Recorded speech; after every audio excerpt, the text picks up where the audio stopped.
دیکھتی آنکھوں اور سنتے کانوں کو میرا پیار بھرا سلام۔ 12ویں جماعت کے طلبہ و طالبات، امید کرتا ہوں کہ آپ جہاں ہوں گے خوش و خرم ہوں گے۔ آج جو مضمون ہم نے چنا ہے، جو زیر بحث ہے، وہ ہے مولانا حسرت موہانی۔ اس سے پہلے طلبہ و طالبات، ہم نے جتنے بھی مضامین پڑھے ہیں، امید کرتا ہوں کہ وہ آپ سمجھ گئے ہوں گے، اور نصاب کے مطابق جو آج ہمارا عنوان رہے گا، جو مضمون رہے گا، وہ ہے مولانا حسرت موہانی۔ اور یہ جو مولانا حسرت موہانی ہیں، یہ ایک شاعر تھے۔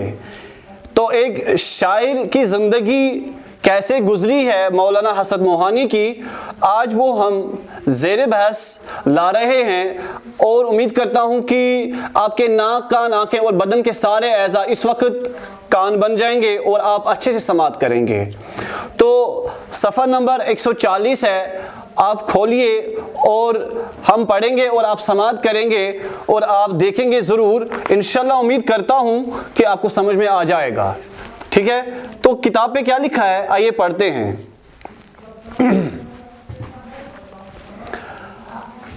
حالات زندگی کے بارے میں پڑھیں گے سب سے پہلے، کہ ان کے حالات زندگی جو ہے وہ کیا ہے، یہ کہاں پیدا ہو گئے اور کس گاؤں میں پیدا ہو گئے، اور ان کی ابتدائی تعلیم وغیرہ ہے کہاں پر حاصل ہوگی، اور کون کون سے علوم و فنون انہوں نے سیکھے ہیں، کون کون سی زبان انہوں نے سیکھی ہے اور کن سے سیکھی ہے، اور کن کن اداروں سے یہ منسلک رہے ہیں، اور ان کی وفات کب ہوئی، ٹھیک ہے؟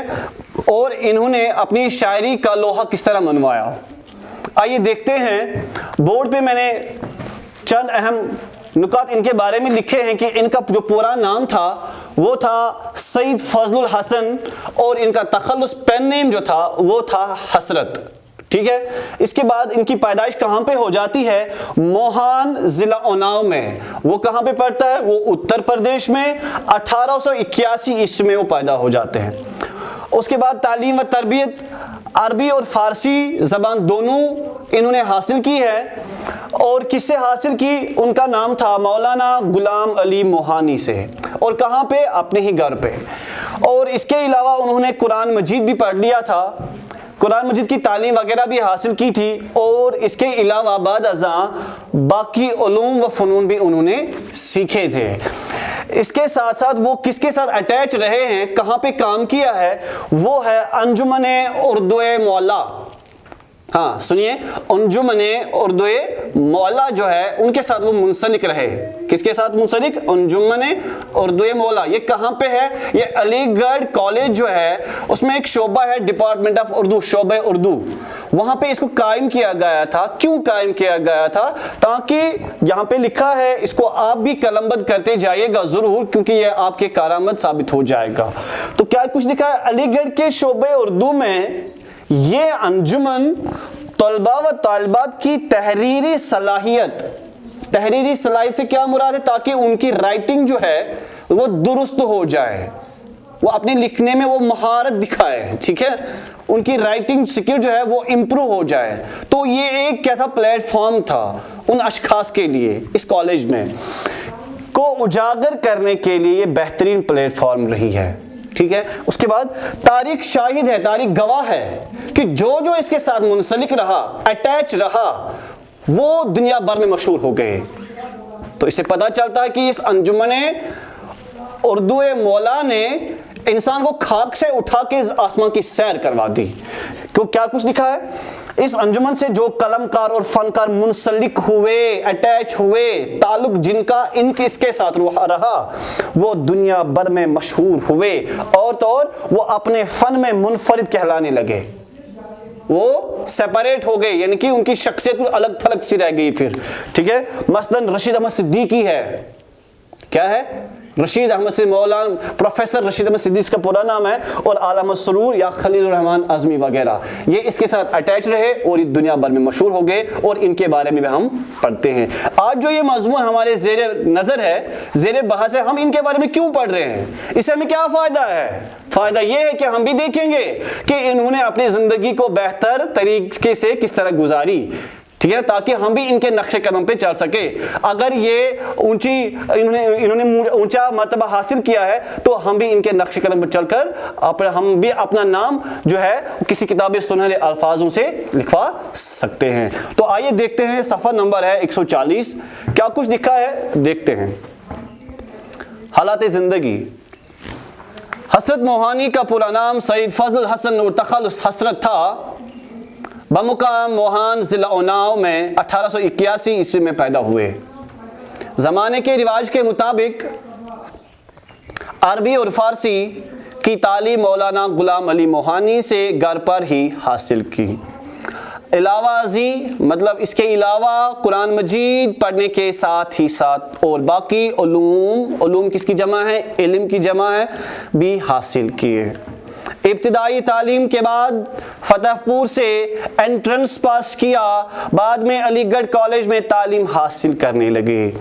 1903 عیسوی میں بی اے کی ڈگری بھی حاصل کی. اس دوران ان کی ملاقات سجاد حیدر یلدرم جس نے کس کی بنیاد رکھی تھی؟ انجمن اردو مولا کی بنیاد رکھی تھی. کہاں پہ؟ علی گڑھ کالج میں، شعبہ اردو میں. سجاد حیدر یلدرم مولانا شوکت علی قاضی تلمذ حسین گورکھپوری سید ابو محمد خان بہادر سے ہوئی. انجمن اردو مولا اس کو قائم کب کیا گیا تھا؟ یہاں پہ وہ نہیں لکھا ہے آپ کی کتاب پہ. 5 مئی 1900 میں 5 مئی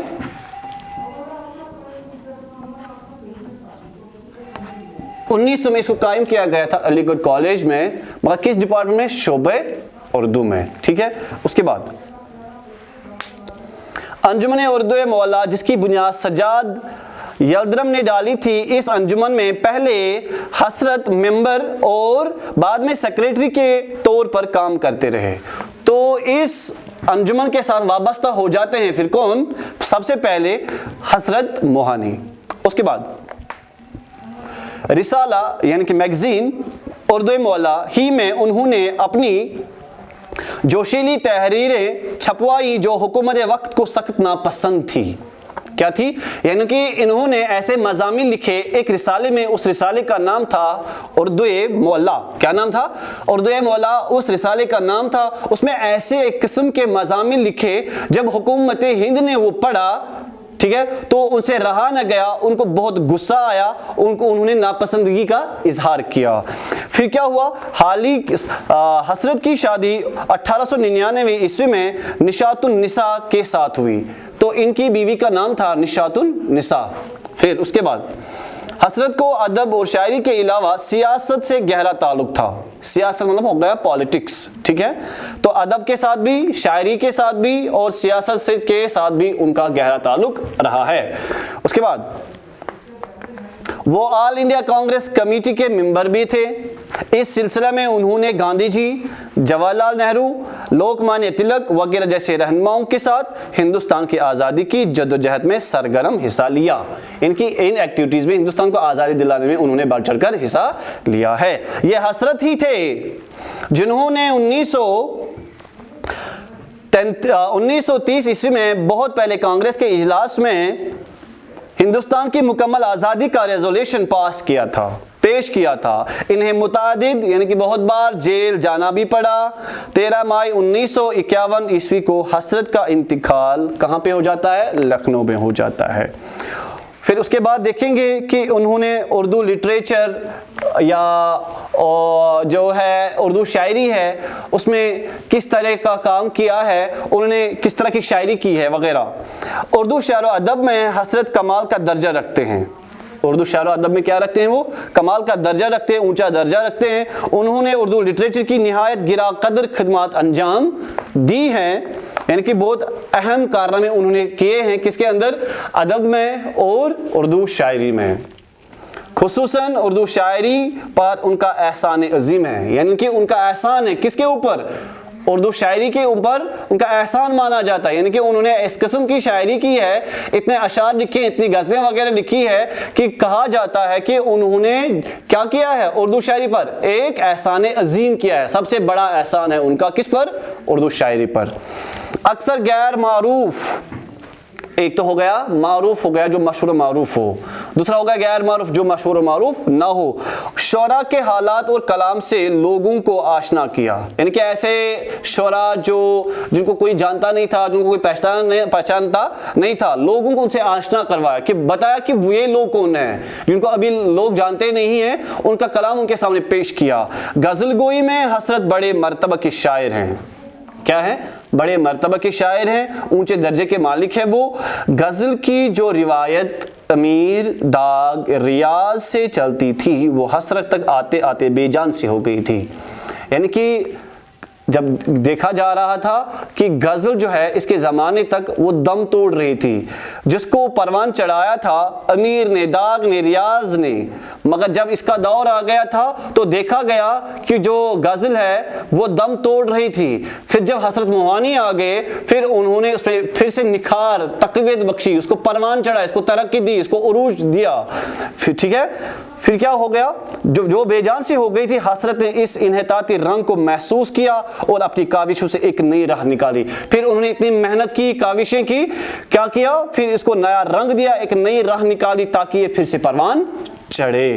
حسرت کے ساتھ غزل کی ساکھ کو دوبارہ قائم کرنے میں اصغر فانی جگر بھی قابل قدر نام ہے، یعنی کہ حسرت صرف اکیلے پھر نہیں تھے بلکہ اس کے ساتھ اور بھی شعراء آ گئے جن میں اصغر ہے، فانی ہے، جگر ہے، تو انہوں نے بھی قابل قدر نام ان کے شامل ہے اس میں، تاکہ اس کو وہ پھر سے نکھارنے کی کوشش کرے۔ تو حسرت کے ساتھ دینے والوں میں سے کون کون شامل ہے؟ اصغر، فانی اور جگر بھی، وہ جو ان کے ساتھ رہے ہیں۔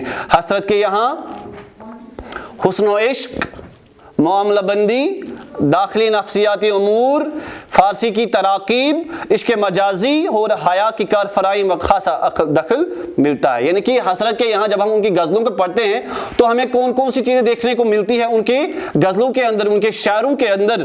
تو سب سے پہلے یہاں پہ لکھا ہے حسن و عشق، یعنی کہ وہ عشق و محبت کی باتیں کرتے ہوئے نظر آتے ہیں۔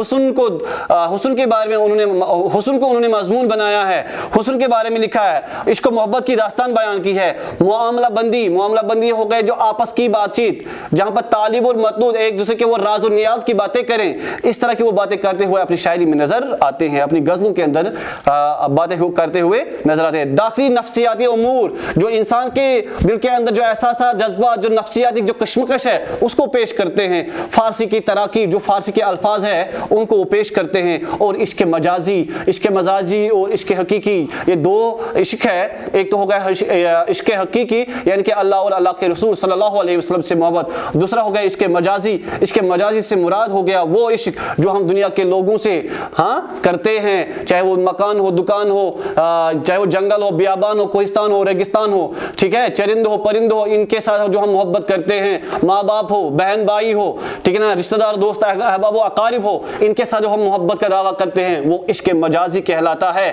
اور جو ہم اللہ اور اللہ کے رسول صلی اللہ علیہ وسلم سے جو عشق کرتے ہیں اس کو عشق حقیقی بولتے ہیں۔ تو ان کے یہاں عشق مجازی کا وہ اس کی جھلک بھی ملتی ہے۔ اور حیا کی کار فرمائی، یعنی کہ حیا کیا ہے، شرم کیا ہے، اس کے بارے میں بھی انہوں نے لکھا ہے اپنی غزلوں کے اندر۔ پھر اس کے علاوہ انہیں زمین کے انتخاب کی کا خاصا ملکہ ہے، یعنی کہ وہ جو قافیہ جو ہے جس کو زمین کہتے ہیں، بیک گراؤنڈ جو ہے جس کے اوپر غزل لکھی جاتی ہے، جو بحر ہوتی ہے، جو وزن ہوتا ہے، وہ اچھے سے چنتے ہیں، ٹھیک ہے نا۔ زمین کے انتخاب کا خاص، یعنی کہ زمین کے انتخاب، قافیہ اور ردیف کا چننا وہ اچھے سے جانتے تھے۔ پھر جس کی وجہ سے ان کے کلام میں روانی اور شگفتگی پیدا ہو جاتی ہے۔ کیا ہو جاتی ہے پیدا؟